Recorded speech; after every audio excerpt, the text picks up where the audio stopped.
Bonjour, je suis Jean-Robert Tikouka. Dans la présente capsule vidéo consacrée à la e-santé, l'Institut Pelker, par ma modeste personne, se propose de vous parler de l'intérêt et des enjeux de la e-santé. Les enjeux de la e-santé sont nombreux. En effet, la e-santé se présente comme un facteur important d'amélioration de la qualité des soins et de l'état de santé. C'est aussi un facteur d'importants changements organisationnels. Il s'agit d'un puissant outil de lutte contre les déserts médicaux. La e-santé, toujours dans la même perspective, contribue fortement à la sécurisation des pratiques de soins, avec notamment la suppression de certaines consultations ou hospitalisations pas toujours nécessaires.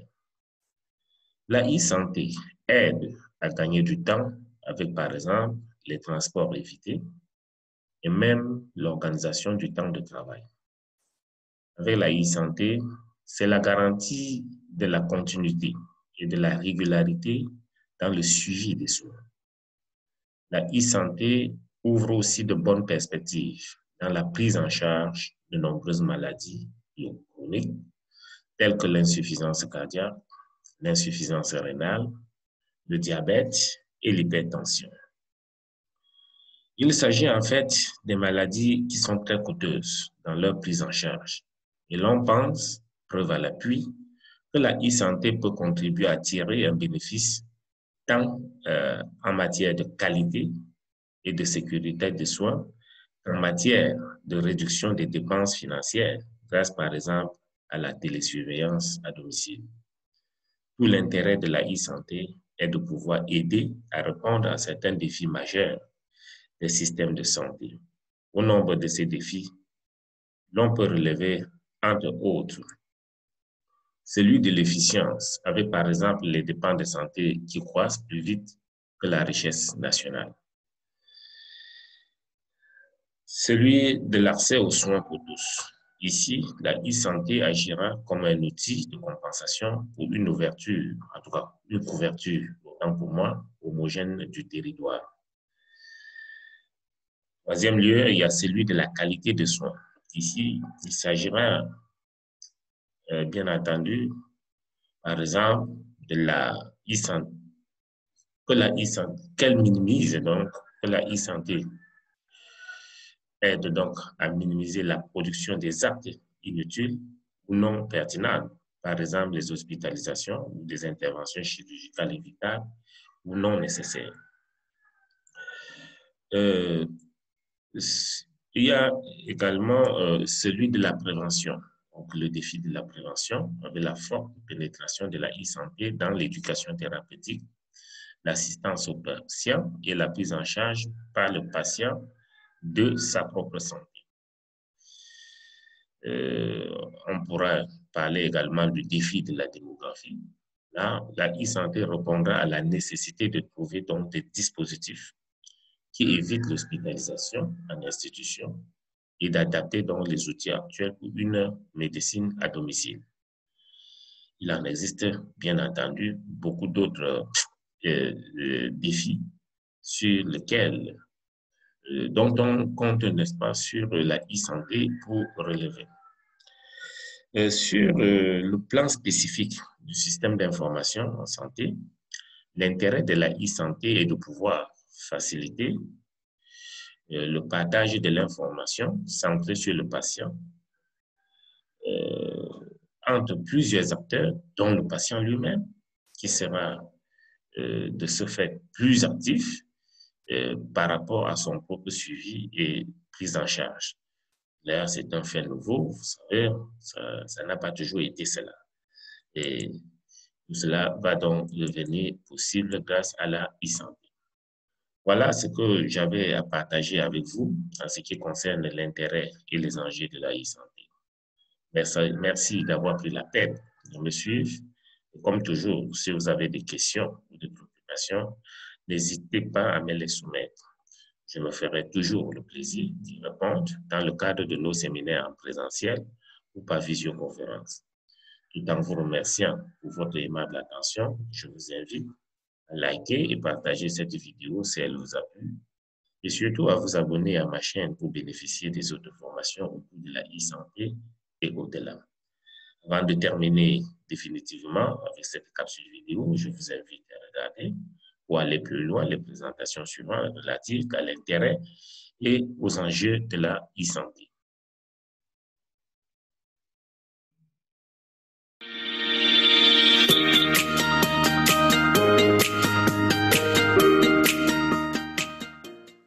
Les outils numériques vont améliorer premièrement la communication entre les professionnels de santé, mais aussi entre le monde de la santé et le médico-social. On va pouvoir enfin améliorer notre coordination pour avoir une meilleure prise en charge de patients qui sont de plus en plus complexes. Alors le numérique pour moi, dans le milieu rural dans lequel j'exerce, a vraiment permis de resserrer les liens entre nous tous professionnels de santé, à la fois médecins et infirmiers. Donc on a une meilleure réactivité dans la prise en charge des patients. Il permet également de signaler les patients à risque. Le numérique, ça a tout changé au niveau de l'échange de données. Nous, en tant qu'infirmières libérales, on va beaucoup à domicile, donc on récolte énormément d'informations qui peuvent venir de la famille, de l'aide à domicile. Donc ça nous permet de rapporter toutes ces informations qui peuvent entraîner des actions dans un but unique, c'est d'améliorer le maintien à domicile et de le faire vivre au mieux pour la personne. D'informatiser tout ça, ça va nous aider en tant que parents et nous soulager au niveau des indications, des contre-indications. Tout sera enregistré, ça va être sécurisant entre médecins. Toutes les données sont transmises. Et on va amener de la fluidité, de l'efficacité. S'il nous faut convaincre absolument tous les professionnels, qu'ils soient dans le monde médico-social ou dans le monde médical, de s'approprier l'outil parce qu'il est clair que ça va améliorer les fonctionnements de chacun et nous amener à exercer de manière plus efficace et différente. On peut mettre un système d'alerte pour avoir un suivi ou mettre en place des aides autour de lui pour bien l'entourer et qu'il puisse rester justement chez lui. On perd beaucoup moins de temps en coup de téléphone et on a un suivi, on a les alertes sur nos portables quand il y a une modification sur un patient, le message d'un praticien ou d'un infirmier. On nous réclame souvent les mêmes documents. Avec le numérique, on a juste à cliquer un endroit pour trouver le document nécessaire. Tout est enregistré, j'ai juste à imprimer. Le numérique, c'est vraiment un gros gain de temps pour nous tous.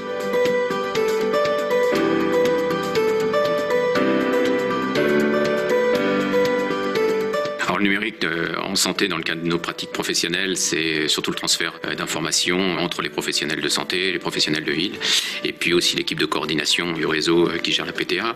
C'est un véritable gain de temps dans nos pratiques au quotidien. Et puis l'élément important, c'est la sécurité des données transférées. En revanche, dans les situations complexes que nous prenons en charge, le numérique, certes, est intéressant et pertinent, mais il ne faut pas oublier la dimension humaine indispensable à une coordination de qualité.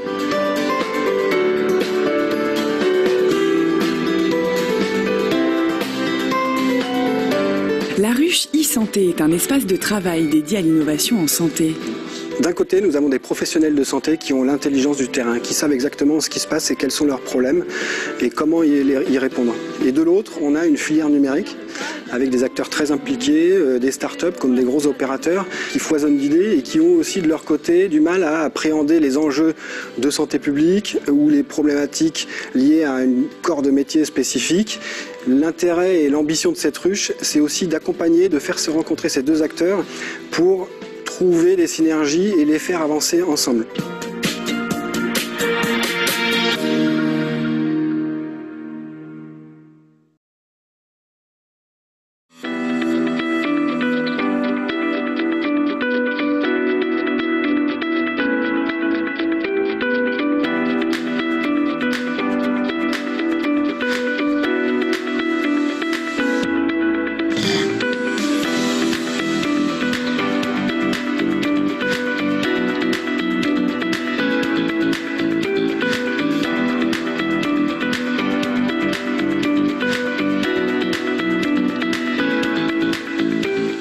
besoin de plus en plus de médecins, mais pour un rôle qui sera différent et qui est le vrai rôle, c'est celui de la relation humaine. Le reste étant fait soit par des machines, soit à des acteurs auxquels on déléguera les tâches. Et moi, je resterai le médecin qui sera l'homme de conseil, l'homme d'empathie, celui qui va guider le malade dans sa souffrance. C'est une médecine dans laquelle les ordinateurs seront des partenaires qui augmenteront l'intelligence à la fois du médecin et du patient pour, je crois et j'espère, soigner mieux avec plus de précision. Les outils d'intelligence artificielle devraient permettre aux médecins de se libérer de contraintes trop administratives, de gagner du temps de médecine, d'empathie, de soins à l'intention des patients. Les nouvelles technologies vont faciliter le travail des médecins en assurant des diagnostics et allant chercher des hypothèses auxquelles on ne pense pas. La machine est plus puissante que cela, il faut le reconnaître. Je pense également que les technologies de virtualisation, un casque virtuel, pourquoi pas, un casque de réalité virtuelle, peuvent aider les médecins à se mettre à la place de leurs patients, essayer de comprendre quelles sont ses contraintes, en quoi la maladie a un impact sur sa vie professionnelle, sa vie privée. Et je pense que ces technologies-là pourront aider. On se rend bien compte qu'il va falloir créer de nouvelles formations pour de nouveaux métiers. Les universités ont vraiment un besoin de se positionner puisque ceux qui vont véritablement utiliser les outils dont on est en train de discuter aujourd'hui, ce sont ceux qu'on est en train de former.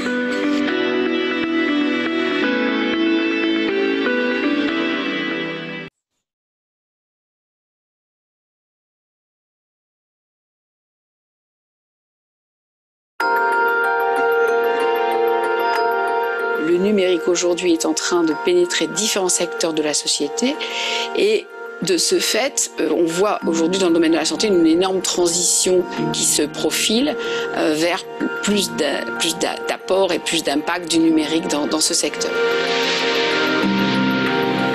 On s'est rendu compte que très souvent, les ingénieurs développaient des technologies sans forcément prendre en compte les besoins des professionnels de santé et des usagers. Là, typiquement, on a un living lab, donc un espace de vie dans lequel on peut à la fois conduire des expériences, mais aussi se confronter à l'usage et à l'acceptabilité d'un certain nombre de personnes. Passé 60 ans, on a une probabilité de faire une chute dans l'année qui suit. Pour détecter ces chutes, à ce moment-là, on va utiliser des détecteurs de chute et aussi d'analyse de la démarche.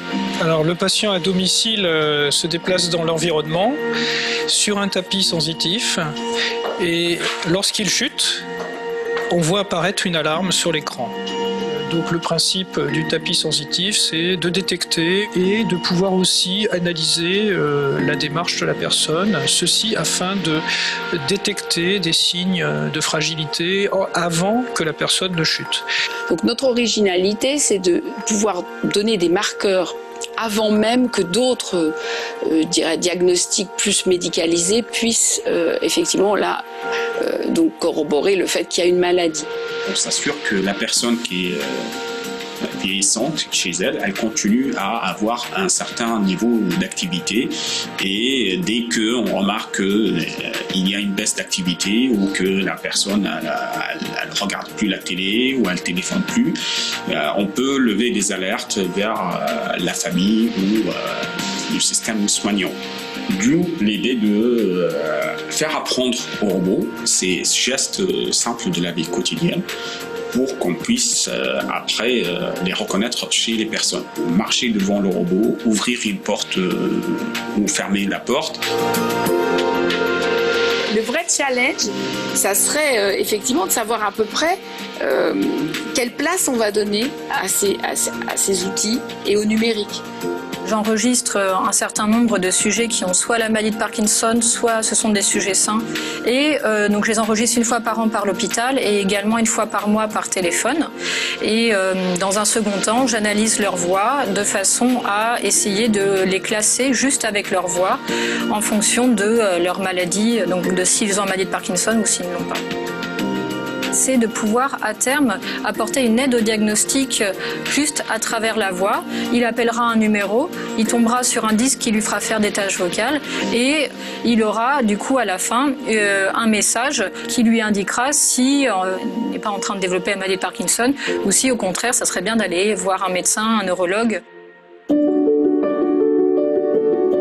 Aujourd'hui, l'analyse des bronches, donc de l'arbre respiratoire de patients en routine clinique manque d'outils spécifiques précis.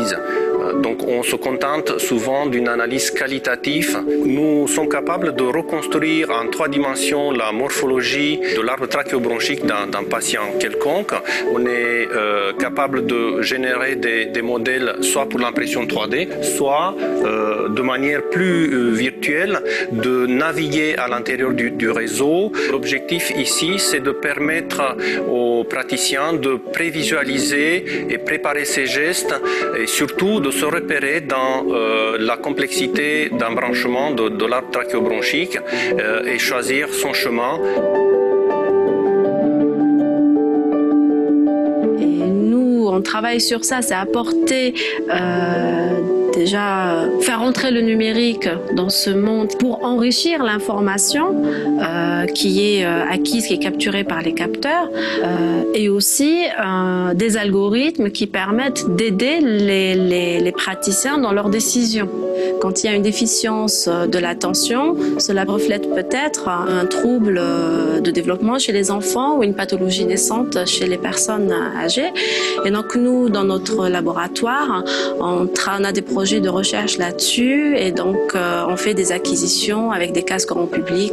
Son avantage est qu'il a une résolution temporelle qui est beaucoup plus importante. On est à la milliseconde près avec le EEG, alors que les autres technologies comme l'IRM, on a une résolution spatiale importante, mais on n'a pas cette résolution temporelle.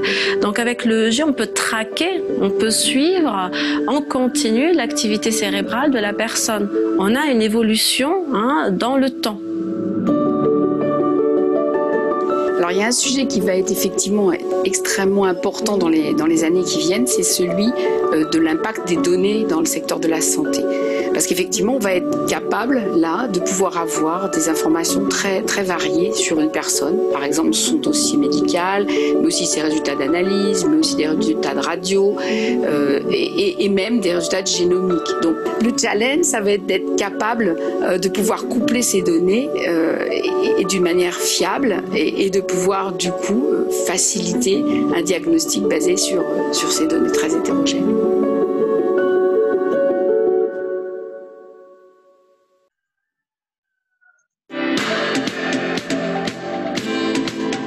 Comment le numérique améliore la santé et le bien-être des personnes? Premier exemple avec le système Azalée. Une infirmière est présente en permanence dans le cabinet du médecin et bénéficie d'outils numériques. Des outils qui sont proposés dans le cadre de maladies chroniques. Explication.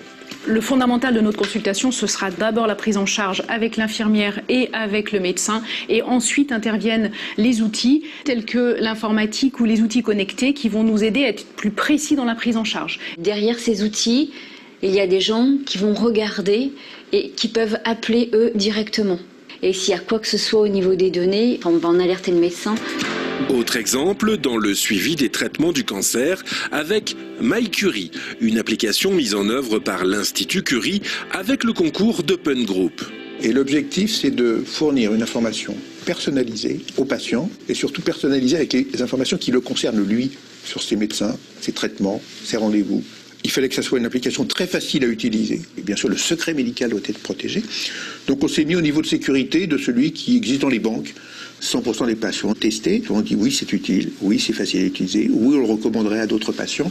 Donc on a décidé de le déployer pour tous les patients de l'Institut Curie dans quelques semaines. Une autre application, cette fois-ci destinée aux personnes diabétiques. Une application qui révolutionne le parcours de santé du patient. C'est plus un parcours à 2, mais c'est un parcours à 4. Il y a le patient, un infirmier spécialisé. Il a vu, bien entendu, au départ, le maître d'œuvre, qui est le médecin généraliste spécialiste, qui a conçu le traitement, qui l'a confié à une intelligence artificielle que le patient a dans sa poche. Quand les choses ne vont pas bien, il y a des systèmes automatiques d'alerte qui viennent prendre le soignant par la manche en disant « Eh, regarde, ça se passe pas bien ». Alors, le médecin généraliste spécialiste peut utiliser au mieux son temps, au bon moment. C'est de l'intelligence artificielle que le médecin utilise pour modéliser son traitement.